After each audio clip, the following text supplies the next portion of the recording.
professora. Queridos, hoje nós vamos meditar no texto de 1 Samuel, capítulo 7, verso 12. Somente esse verso. Primeiro livro de Samuel, capítulo 7, verso 12.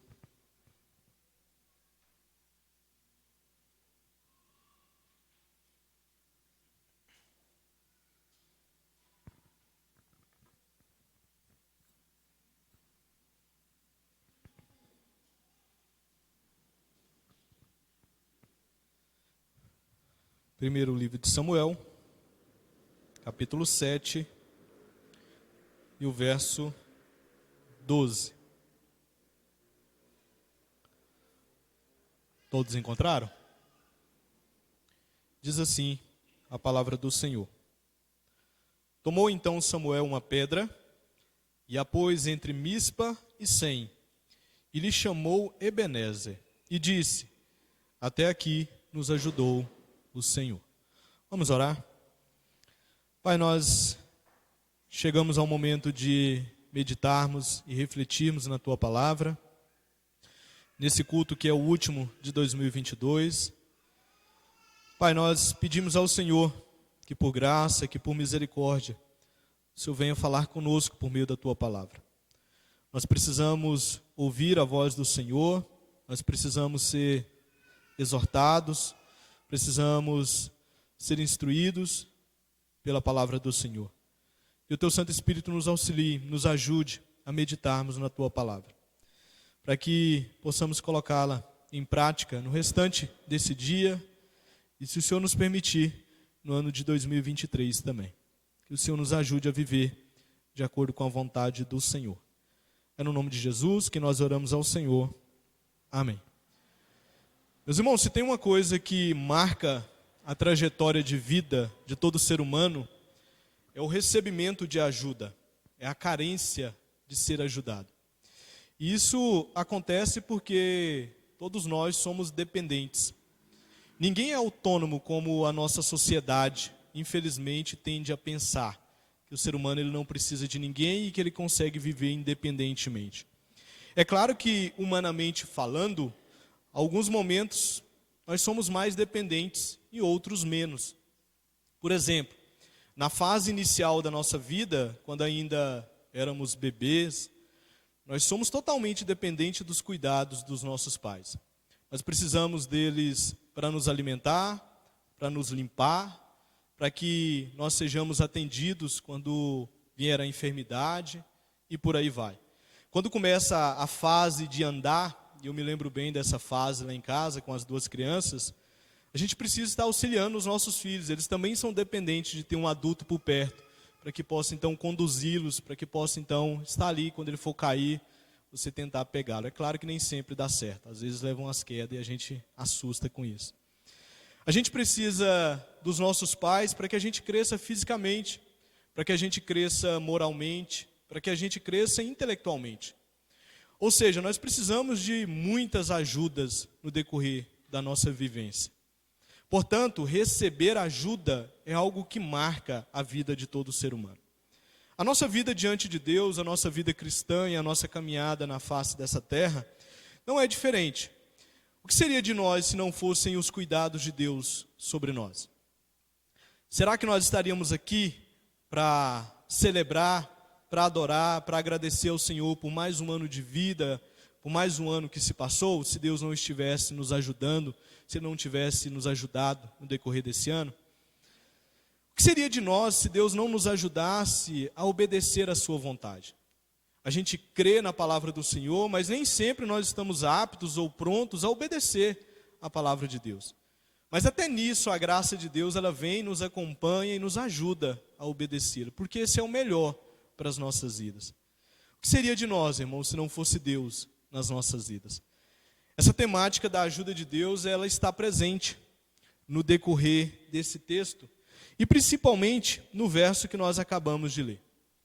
Esse verso ele está inserido dentro desse primeiro livro de Samuel, E ele narra para a gente uma trágica história de Israel, logo no início daquilo que Samuel está contando e está narrando. Esse livro, vocês conhecem, ele narra para a gente a história da monarquia de Israel, quando ela está no seu começo. A história se passa por volta do século 11 antes de Cristo, e é interessante que ela começa concentrando-se em Samuel, aquele que é o último juiz da história de Israel, aquele que vai suceder Moisés no ato profético, porque quando Moisés morre, fica um líder no seu lugar, esse líder é Josué, mas não fica um profeta no seu lugar. E aí o profeta que vem e antecede Moisés é o profeta Samuel. E esse profeta Samuel, ele vai ser extremamente importante dentro da grande narrativa, porque ele é o responsável por ungir os dois primeiros reis de Israel, o rei Saul e o rei Davi. E aí dentro dessa narrativa inicial sobre a história de Samuel, nós temos então o episódio da perda e do retorno da Arca da Aliança. Ela é seguida por uma grande vitória do povo de Israel sobre os filisteus. Isso está dentro do capítulo 4 até o capítulo 7. Então o capítulo que nós lemos aqui é o capítulo de desfecho dessa narrativa, onde é contado para nós, olha, a arca foi levada, o povo de Israel tomou uma surra, perdeu a batalha para os filisteus, mas depois a arca volta e o povo de Israel vence a batalha dos filisteus. Ela começa de modo trágico e ela termina com um final feliz, vamos assim dizer.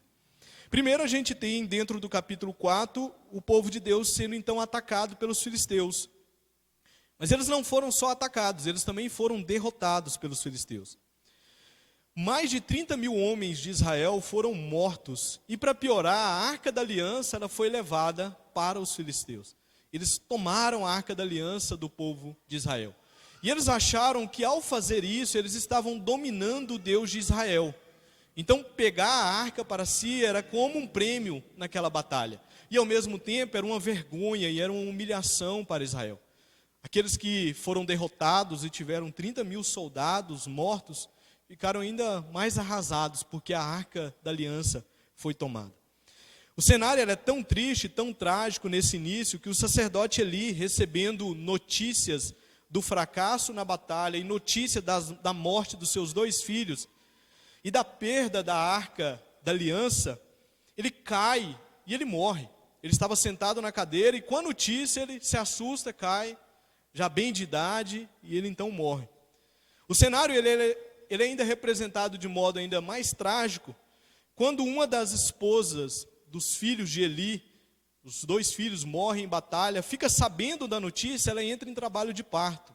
E ela dá então à luz a um filho, e ela coloca o nome do seu filho de Icabode, que significa foi-se a glória de Israel.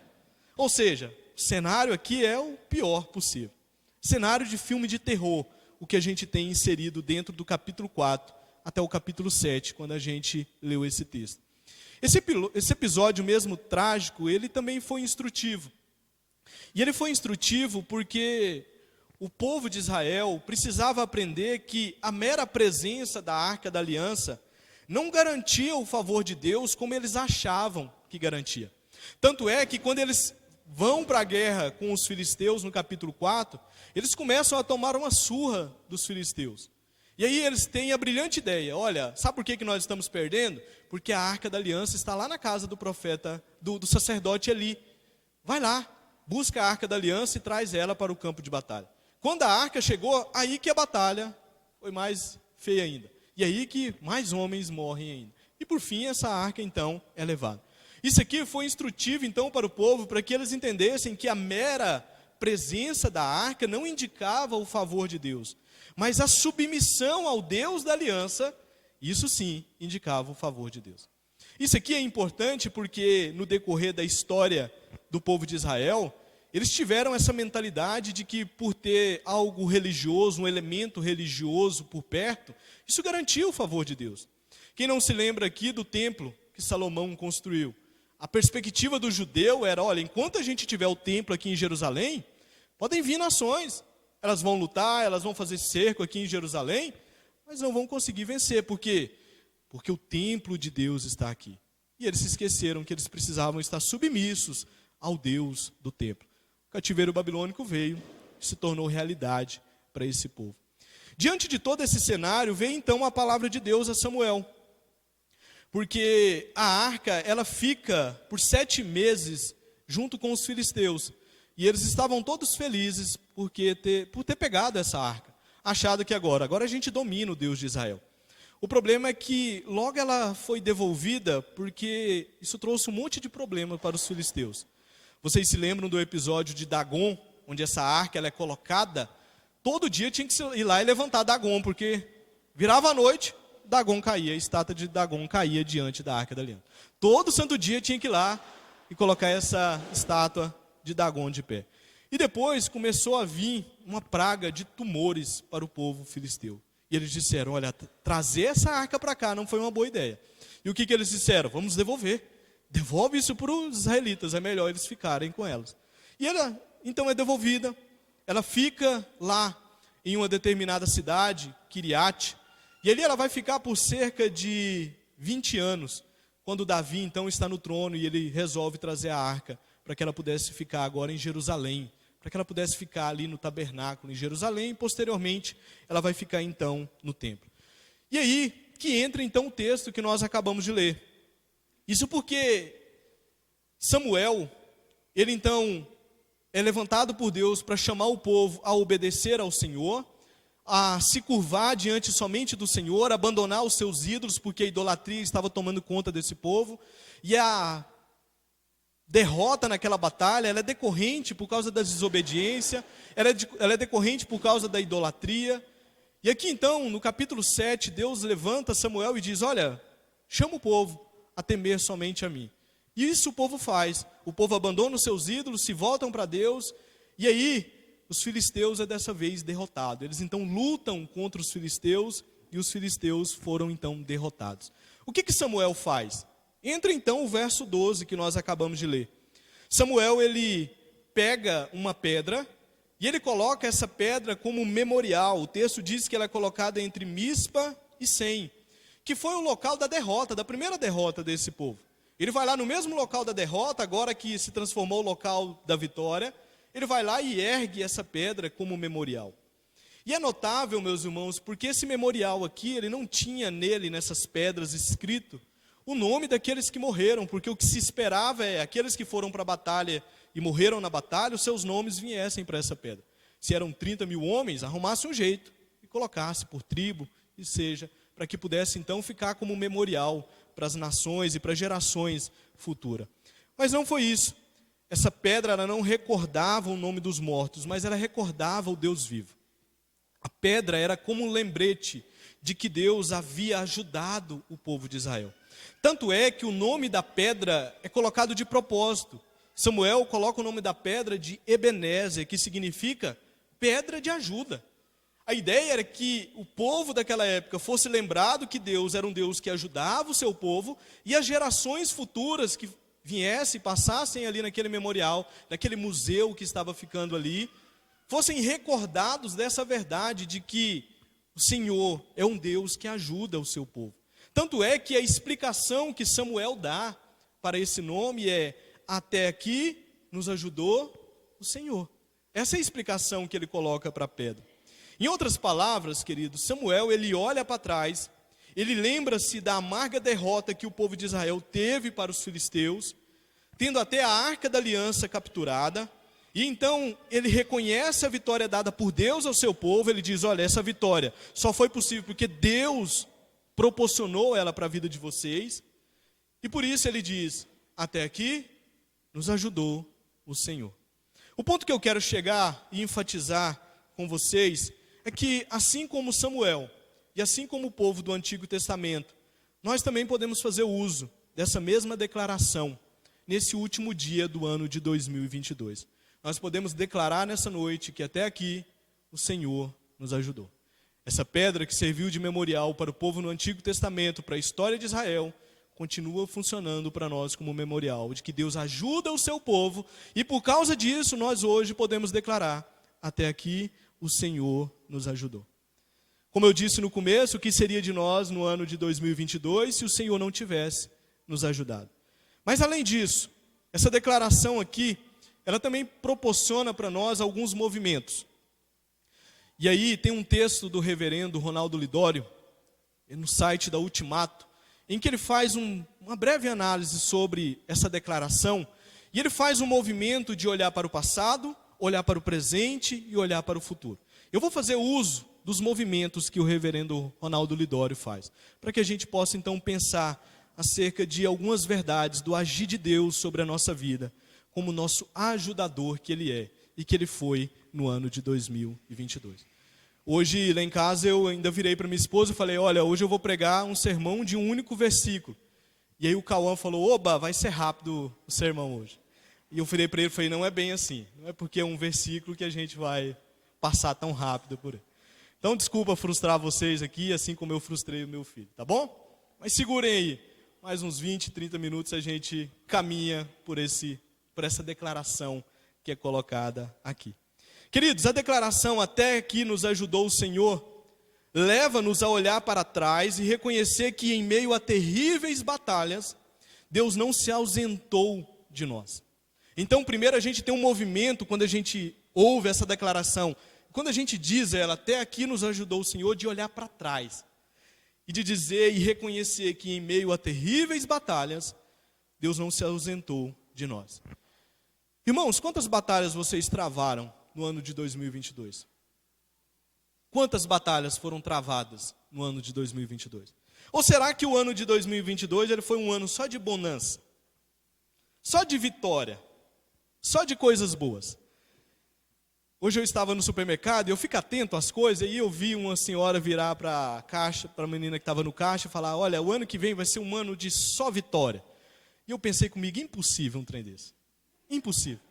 Porque para ter vitória você tem que batalhar. Eu pensei que eu não quis frustrar eles lá, né, para não ser o carregador da mensagem negativa. Eu falei, impossível um trem desse. O ano que vem não vai ser um ano de só vitória. Porque pressupõe que para que a vitória chegue, você batalha, você luta. Só há um vitorioso de um esporte se ele competir, se ele batalhar. Caso contrário, impossível. E ela diz, não, o ano que vem vai ser só vitória. O ano de 2022 foi só vitória na sua vida? Foi assim?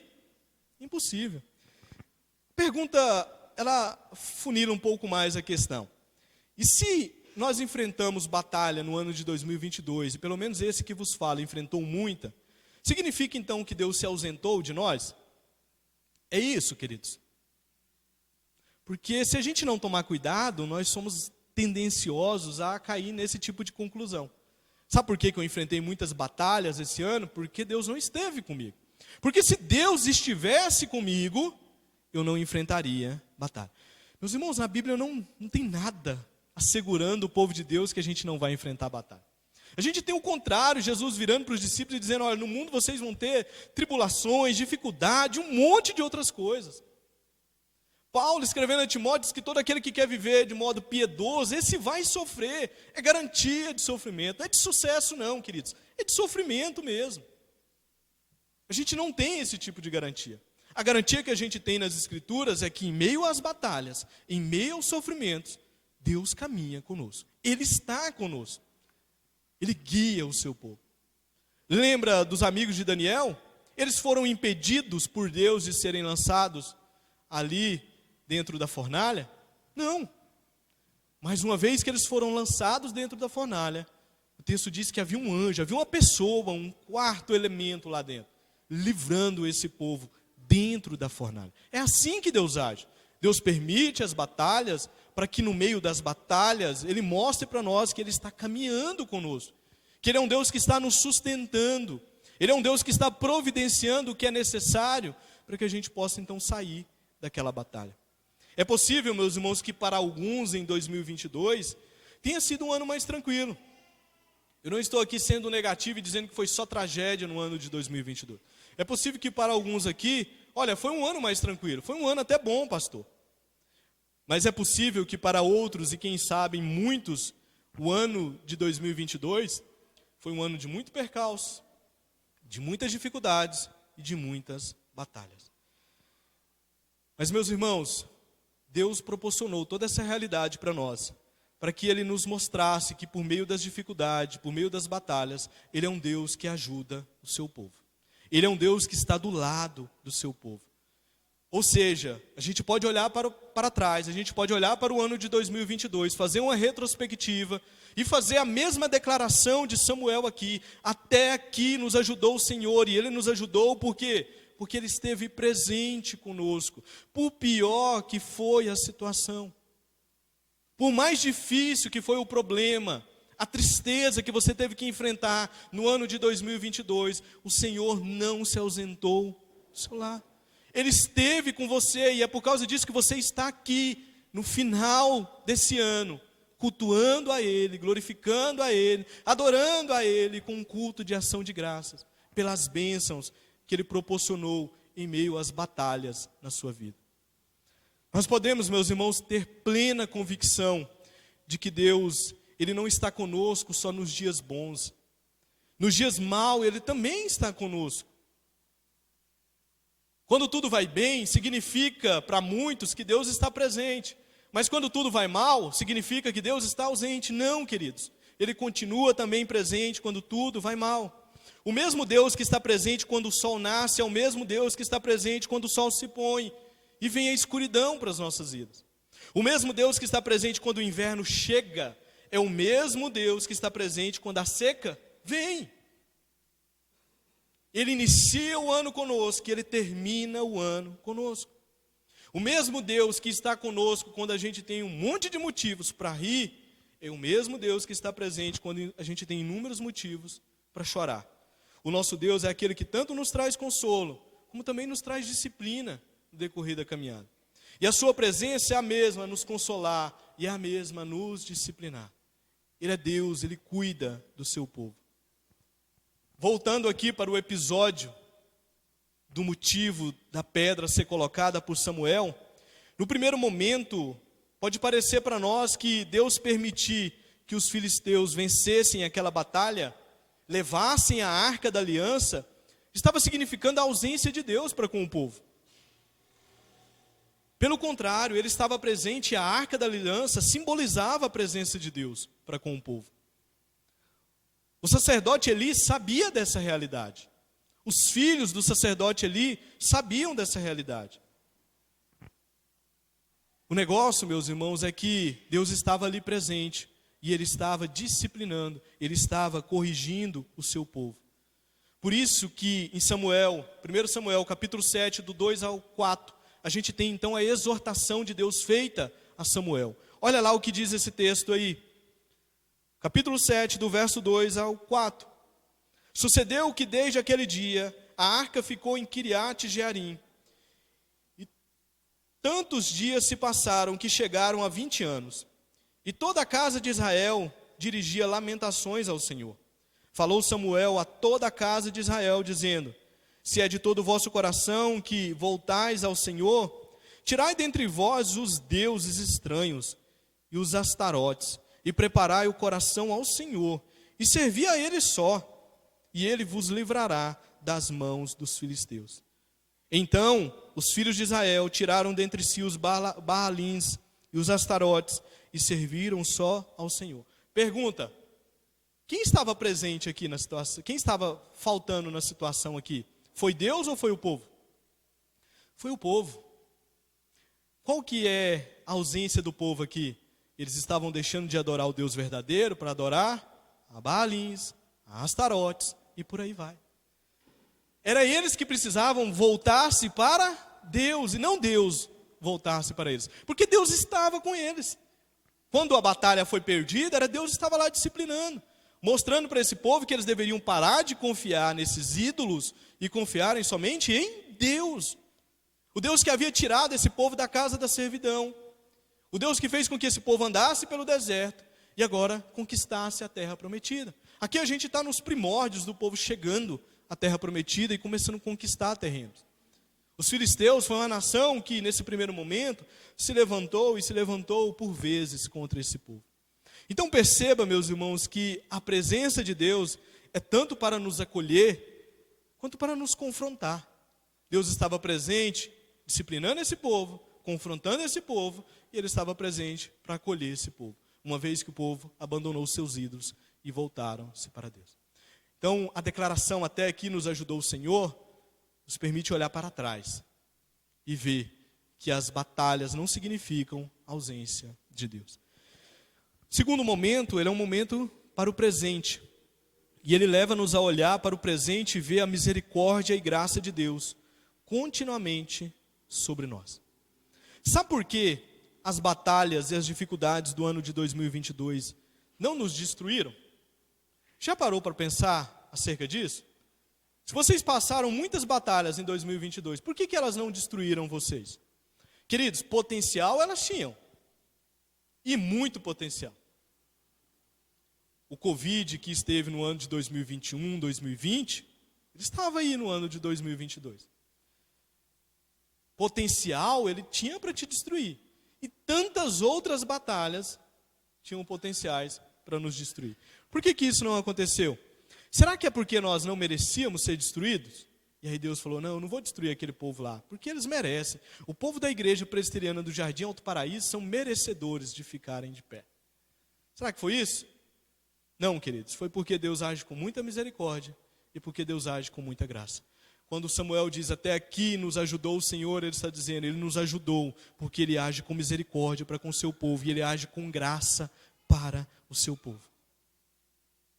É interessante, meus irmãos, a declaração de Samuel aqui, porque ela traz para nós, ela deixa explícito para nós a ajuda do Senhor em um momento complicado da vida do povo de Israel. Deus não só ajudou esse povo quando eles andavam em obediência. Deus ajudou esse povo até mesmo quando eles andavam em desobediência. O fato de Deus levantar o profeta e convocar o povo a voltar-se para Deus, Deus fez isso porque Ele é misericordioso, Ele é gracioso. Ele poderia deixar o povo viver como estava vivendo. Vivam mergulhados na idolatria de vocês. Não querem ouvir que vocês são idólatras? Fiquem então mergulhados na idolatria. Mas Deus não deixou o povo dessa maneira, porque Deus agiu com misericórdia, com graça. Levantou o profeta e disse, fala para o povo voltar para mim. Talvez você possa se perguntar, pastor, mas cadê a graça e a misericórdia de Deus? Sendo que o texto vai mostrar que morreram 30 mil homens. Querido, morreram 30, não morreram o povo todo. Morreram 30, mas não morreram o povo todo. Se Deus não tivesse agido com misericórdia e com graça, Israel teria acabado aqui, como inúmeras vezes no decorrer da história de Israel, o povo merecia ser destruído. Os cativeiros vieram para destruir o povo, mas Deus fez com que remanescentes ficassem de pé. Por quê, queridos? Porque Deus ele é misericordioso, porque Deus ele é gracioso. Essa mesma graça, essa mesma misericórdia, ela é vista, meus irmãos, sendo direcionada em meu favor e em favor de vocês. Querem ver essa graça e essa misericórdia de Deus? Olhe para isso, para a cruz. Olhe para ela. Éramos para nós estar mortos. Estamos mortos. O pecado lá no Jardim do Éden, cometido pelos nossos pais, garantiu morte para toda a sua descendência.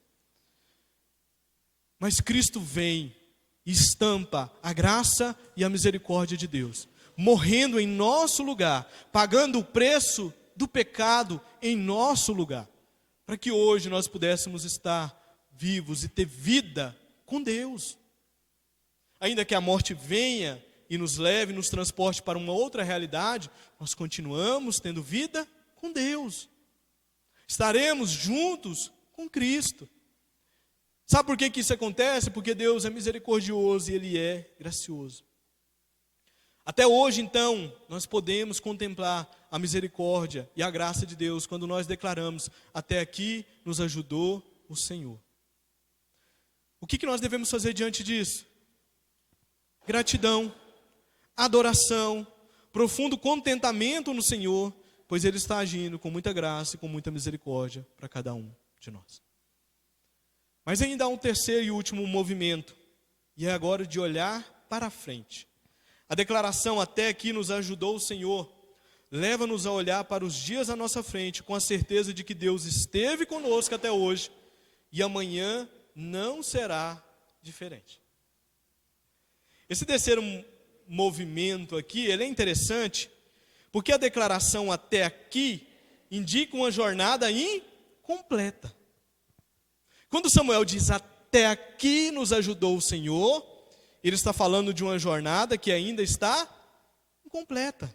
Ou seja, nela está subtendido que existem mais dias e tempos à nossa frente, como de fato existiram dias e tempos à frente do povo de Israel. Então a gente sabe biblicamente que esse mesmo Deus que nos abençoou até o dia de hoje, Ele é poderoso e Ele é fiel para continuar nos abençoando no ano de 2023. Ele continua sendo o mesmo Deus no próximo ano. A gente sabe que biblicamente os nossos dias eles estão contados. Eu particularmente não sei se em 2023 os meus dias irão se encerrar. Não sei, tomara que Deus me faça viver mais alguns dias, mais alguns anos, não sei. Isso compete a Deus. Eu sei que os meus dias eles foram contados. E ainda bem que Ele não me revelou que dia é o meu último, porque ansioso do jeito que eu sou, eu iria viver angustiado. Imagina você ficar sabendo, tal dia é o dia de chamar a sua senha. Pensa a angústia. Pensa a angústia. Deus até nisso Ele é bom e Ele é misericordioso. Compete a Ele, Ele contou e é com Ele. Pode ser que eu não termine o dia hoje. Pode ser que amanhã eu não esteja aqui mais para continuar a história. Mas louvado seja Deus por isso, Ele contou e pronto. O que eu sei, queridos, é que aquele que deu a minha vida, Ele jamais vai ser pego de surpresa com a minha morte, porque Ele contou todos os meus dias. E Ele contou os dias de cada um de vocês. Mas há mais uma coisa que eu sei e que nós sabemos. O mesmo Deus que esteve conosco até hoje, no último dia de 2022, será o mesmo que estará conosco no ano de 2023. Que a gente vá até o dia que Ele permitir a gente ir. E será o mesmo Deus que ajudará a enfrentar o ano de 2023, assim como nos ajudou no ano de 2022. E se nós chegarmos no dia 31/12 de 2023, nós poderemos fazer essa mesma declaração de que até aqui nos ajudou o Senhor, com a mesma certeza que em 2024 Ele vai continuar conosco, nos abençoando e nos ajudando. Como é bom saber disso, não é?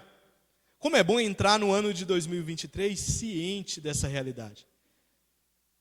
Porque eu posso iniciar e caminhar em 2023 contando com a presença, com a misericórdia, com a graça, com a bondade, com o perdão, com o direcionamento de Deus sobre a minha vida. Vocês podem também fazer isso em 2023. É claro que eu também posso contar com o ensino contínuo de Deus para a minha vida. E eu também posso contar com a disciplina desse Deus para a minha vida, quando ela for necessária. Então não serão só coisas boas para o ano de 2023. Ele pode muito bem me disciplinar. Ele pode muito bem usar o sofrimento no ano de 2023 para que eu cresça em maturidade, para que eu me pareça no ano de 2023 um pouco mais com Cristo do que aquilo que eu me pareci no ano de 2022. Ele tem os seus meios de trabalhar e Ele pode fazer muito bem isso no ano de 2023. Meus irmãos, a bondade de Deus, a misericórdia de Deus, a presença de Deus, o cuidado de Deus, a disciplina de Deus, os ensinos de Deus irão nos acompanhar no ano de 2023, assim como nos acompanhou no ano de 2022. Louvado seja Deus por isso. Algumas aplicações desse texto, de tudo aquilo que nós falamos aqui e pensamos para as nossas vidas. Primeiro, continuemos firmes em 2023, obedecendo ao Senhor. As tragédias por trás das declarações de Samuel, que estão desde o capítulo 4 e vão até o capítulo 7, elas aconteceram por causa de desobediência do povo. A gente leu só um verso, mas eu fiz questão de mostrar para vocês o contexto. É uma parte trágica da história do povo de Israel. É muito melhor, querido, se o povo tivesse obedecido a Deus, abandonado a idolatria, servido somente ao Senhor. Mas como eles não quiseram fazer isso, Deus foi lá então e corrigiu o seu povo. Para nós, meus irmãos, continua o princípio e o ensino. É muito melhor obedecer ao Senhor, andando de acordo com a sua vontade, do que pagar para ver. Tem gente que pensa, não, eu vou pagar para ver, pastor. Eu sei que a Bíblia fala isso, ensina isso. Eu sei que a Bíblia me ensina que o modo cristão de viver é dessa forma. Mas eu vou pagar para ver. Faça isso não, querido. Tragédias podem vir sobre a sua vida, diante da desobediência. A vontade de Deus para nós, ela é boa, ela é perfeita, ela é agradável. Que no ano de 2023 a gente continue a desfrutar isso em obediência ao Senhor. Rebeldia não é bom para o cristão. A Bíblia mostra isso. Não sejamos rebeldes no ano de 2023. Não porque eu tenho medo do pastor, do conselho, não. O pastor e o conselho, coitado de nós. Com Deus, meus irmãos. É com Deus. Continuemos também em 2023 dependendo somente do Senhor. Dependência plena, queridos, é só do Senhor. A nossa vida, humanamente falando, ela é uma boa escola a nos mostrar o quanto nós precisamos de ajuda. A nossa vida com Deus não é diferente, ela mostra uma outra realidade para nós.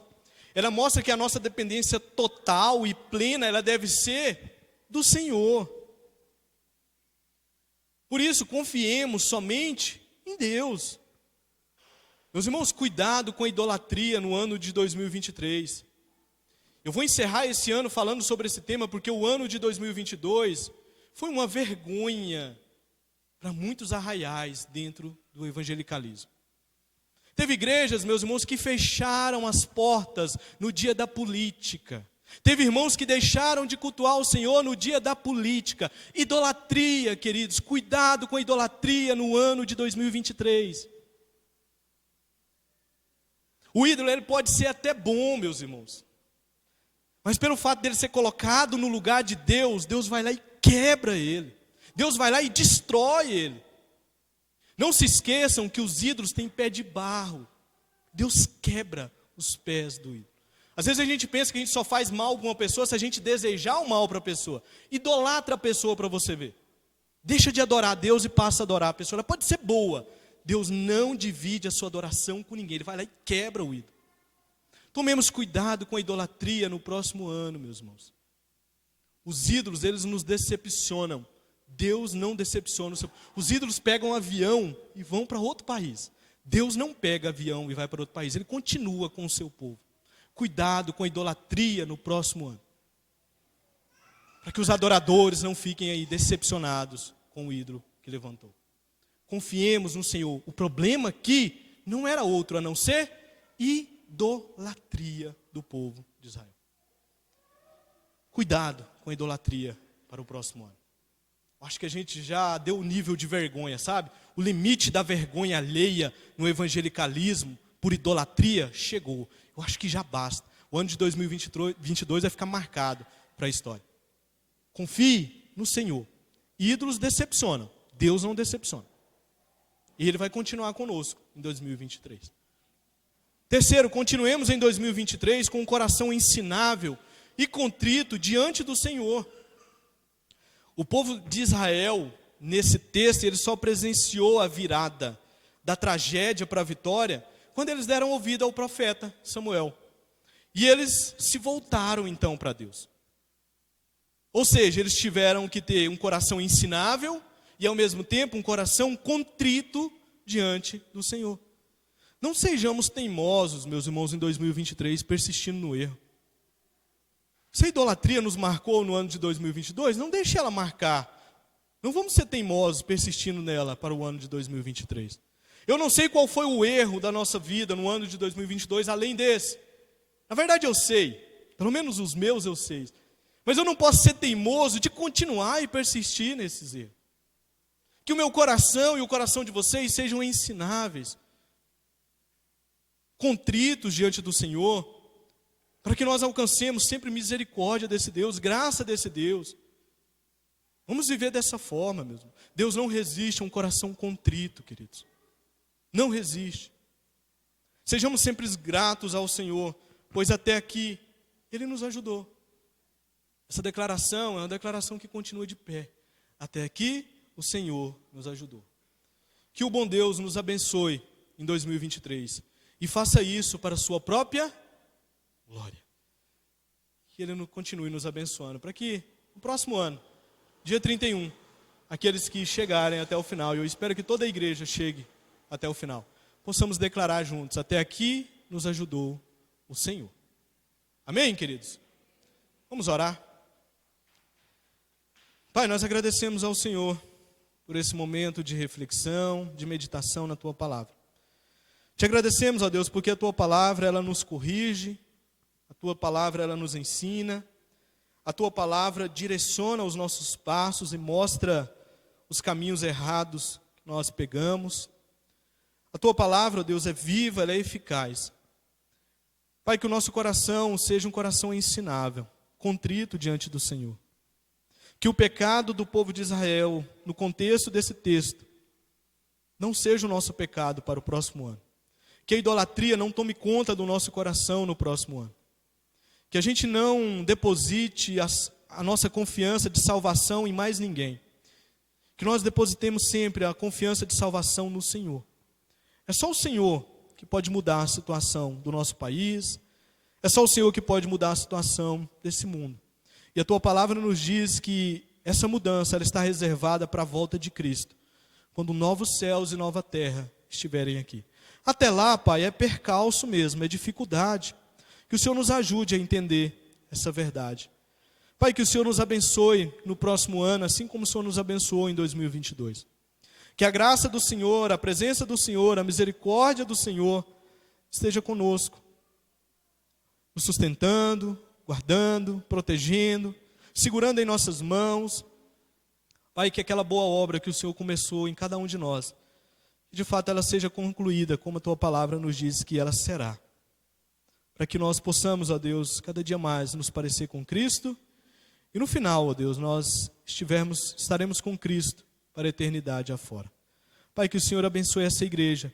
Que o Teu Santo Espírito venha nos ajudar, nos ensinar, dia após dia, para que vivamos de acordo com a Tua Palavra. É no nome de Jesus, Pai, que nós oramos ao Senhor. Amém. Queridos, caminhando para o final.